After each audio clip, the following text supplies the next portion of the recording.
She was 6 years old. A beauty queen. On Christmas morning in 1996, she was found murdered in the basement of her own home. The ransom note was bizarre. The crime scene was strange. And the suspects? Her own family. Almost 3 decades later, the world still asks the same question. Who killed JonBenét Ramsey? This is not just a murder. This is one of the most haunting unsolved crimes in American history. JonBenét Patricia Ramsey was born in Atlanta, Georgia, in 1990. She was the youngest child of John and Patsy Ramsey, a wealthy, picture-perfect family. By the age of 6, JonBenét was a regular in child beauty pageants, where she wore dazzling dresses, heavy makeup, and won multiple crowns. Her mother, a former beauty queen herself, supported JonBenét's pageant career, while critics questioned the pressure put on such a young girl. But to the outside world, the Ramseys looked like the American dream: money, beauty, and fame. That dream shattered forever. On Christmas night, 1996. December 26, 1996. Boulder, Colorado. The Ramseys woke up to a horrifying discovery. JonBenét was missing. Patsy Ramsey claimed to have found a ransom note on the staircase. A chilling, 2.5-page letter, handwritten, demanding $118,000 for her safe return. Oddly, that amount was the exact value of John Ramsey's recent bonus. Even stranger, the note called the kidnappers a foreign faction, something almost no one believed. Patsy immediately called 911. Police arrived. But what followed was a series of investigative disasters. Police did not secure the house properly. Friends and neighbors were allowed to come and go. Evidence was trampled. Doors were opened. Clues lost forever. 7 hours after police arrived, John Ramsey went downstairs. In the basement, he found JonBenét's body. She was covered in a white blanket. Her mouth was duct-taped. A cord around her neck. There was a garrote made from a broken paintbrush, found in Patsy's art supplies. She had suffered a blow to the head and been strangled. This was no simple kidnapping. This was a murder and a message. Almost immediately, suspicion turned toward the Ramseys. The note was found inside the house. There was no sign of forced entry. No footprints in the snow. No broken windows. Many believed the note was written after the murder, possibly to stage a fake kidnapping. Handwriting experts were divided. Patsy's writing was similar, but not a confirmed match. Some investigators believed JonBenét may have been killed accidentally, perhaps during an argument, and the note was a cover-up. Even their 9-year-old son, Burke Ramsey, came under scrutiny. Rumors swirled that he may have struck his sister in anger, and the parents covered it up. But there was no physical evidence linking Burke or either parent to the murder. As news spread, the media went into a frenzy. JonBenét's pageant photos were splashed across every newspaper and tabloid.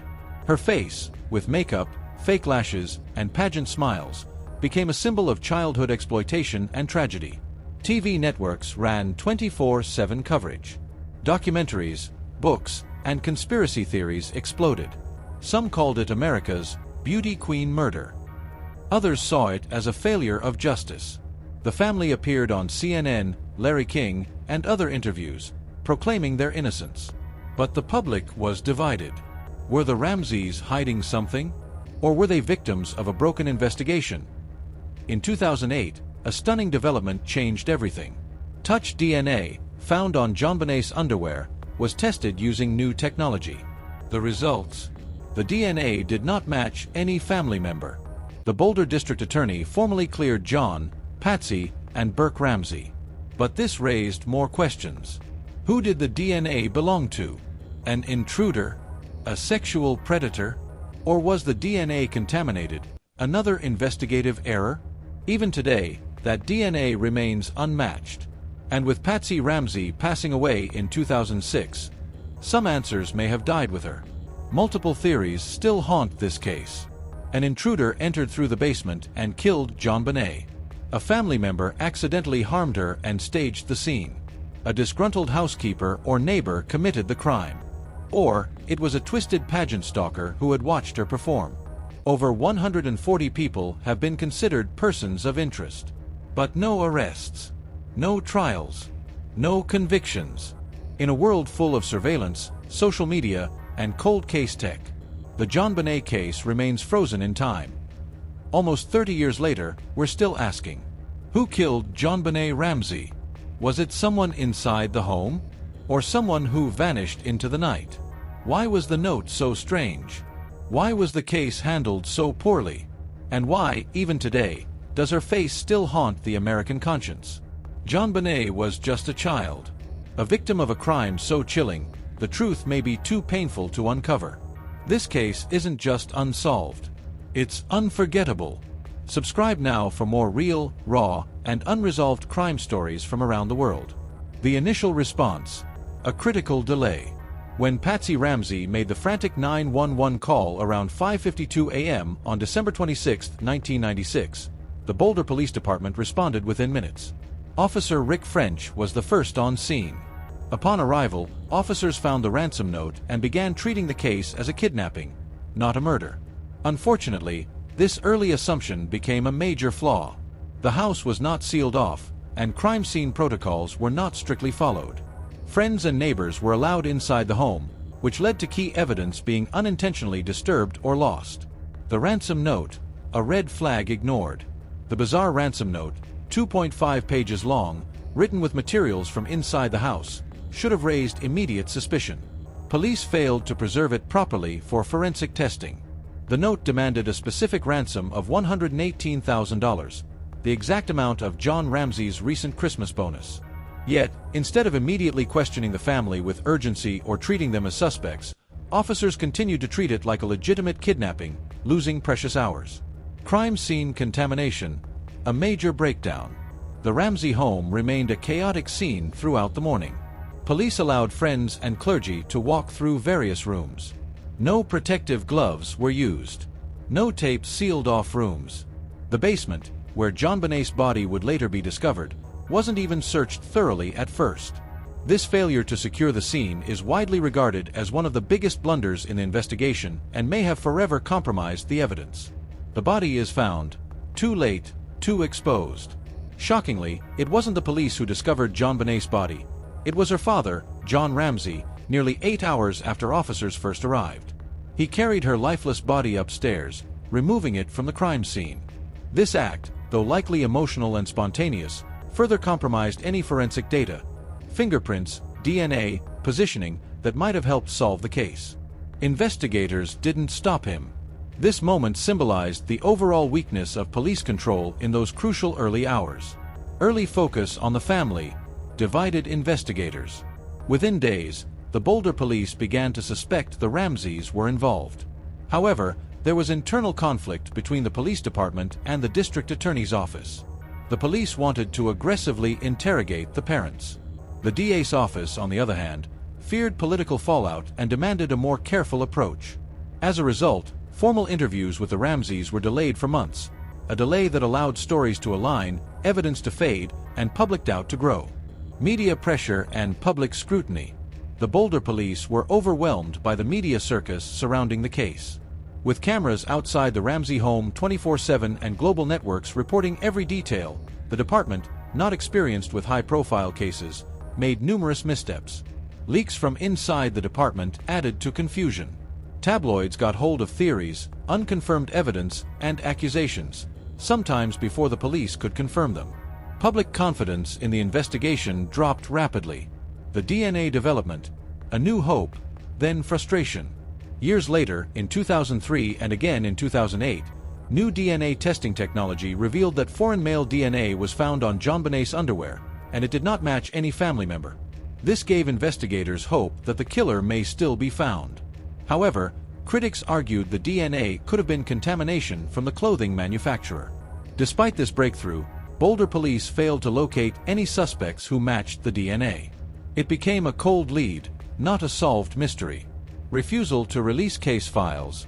Public outrage. Over the decades, the Boulder Police Department has faced criticism for withholding parts of the case file, even from experienced cold case investigators. Former FBI agents, private detectives, and crime experts have all expressed frustration at the department's refusal to fully open the evidence for outside review. The lack of transparency led to public accusations of cover-ups or incompetence. Many believe that if an external agency had led the case, the killer might have been caught. Where the investigation stands today. As of 2025, the JonBenét Ramsey case remains officially open but unsolved. Boulder police claim they are still working on it, especially with recent advances in genetic genealogy. They have partnered with outside labs to retest degraded evidence. However, no charges have ever been filed, and no new suspect has been publicly named. For many, the Boulder police will forever be associated with missed opportunities and a tragic failure to solve one of the most disturbing child murders in U.S. history.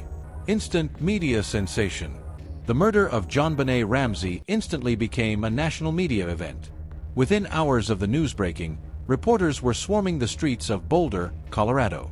The combination of a young, white, pageant-winning child found murdered in her wealthy family's basement on Christmas made for a headline that no network could resist.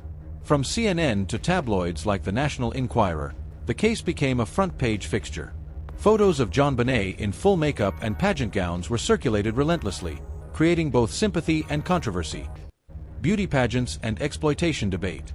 The public was deeply divided on JonBenét's involvement in beauty pageants. Many viewers were disturbed by the sexualized imagery of a child dressed in glamorous costumes, lipstick, and heels, images that were now appearing across TV and newspapers. Some argued that the media was exploiting these images, while others criticized the parents, especially Patsy Ramsey, for encouraging that lifestyle. The story sparked nationwide debates about child beauty pageants, parental pressure, and the overexposure of children in media. The media turns on the Ramseys. Initially, the Ramseys were portrayed as grieving parents. But as inconsistencies in their statements emerged, and police suspicion grew, the media narrative shifted. News anchors and analysts openly questioned their innocence. Coverage began to frame the parents as possible suspects. Talk shows speculated daily. Major networks ran reenactments of the crime, hinting that the Ramseys were hiding something. The tone of reporting changed from compassionate to confrontational, often without solid evidence. A public trial outside the courtroom. While no one in the Ramsey family was ever formally charged, they were tried in the court of public opinion. Viewers, armed with 24/7 media updates and armchair theories, formed their own verdicts. Online forums, early internet message boards, and call-in radio shows became battlegrounds of speculation. Some believed Patsy wrote the ransom note. Others accused Burke, JonBenét's 9-year-old brother. The lack of an arrest fed a hunger for blame, and the public took on the role of jury. Tabloids and invasive reporting. Tabloid journalism played a major role in distorting facts and fueling sensationalism. False leads, anonymous sources, and wild theories flooded supermarket shelves. The Ramseys were hounded by paparazzi. TV networks offered large sums for exclusive interviews. One tabloid even published Burke Ramsey's medical records. The media's obsession with the story blurred the line between news and entertainment, and in many ways, added to the trauma the Ramsey family endured. Patsy Ramsey and the media war. Patsy Ramsey, in particular, became a focus of the media's suspicion. Her pageant past, her dramatic TV appearances, and her perceived defensiveness made her a target. In interviews, she was often asked to defend herself rather than speak about her daughter. Some journalists accused her of being manipulative or guilty. In return, the Ramseys hired PR firms and attorneys to manage their public image, a move that made them appear even more guarded and calculated in the eyes of the public. Public sympathy versus public suspicion. The public was deeply divided. While many believed the Ramseys were innocent victims of a botched investigation, others felt they were hiding something. Candlelight vigils were held for JonBenét, but at the same time, talk shows mocked the family's behavior. Some people expressed deep sadness over the loss of a child. Others were angry that justice had not been served. The emotional split reflected a broader distrust in institutions, from law enforcement to the media itself. The lasting cultural impact. The JonBenét case left a permanent mark on American pop culture. It inspired documentaries, dramatized films, novels, and even satire.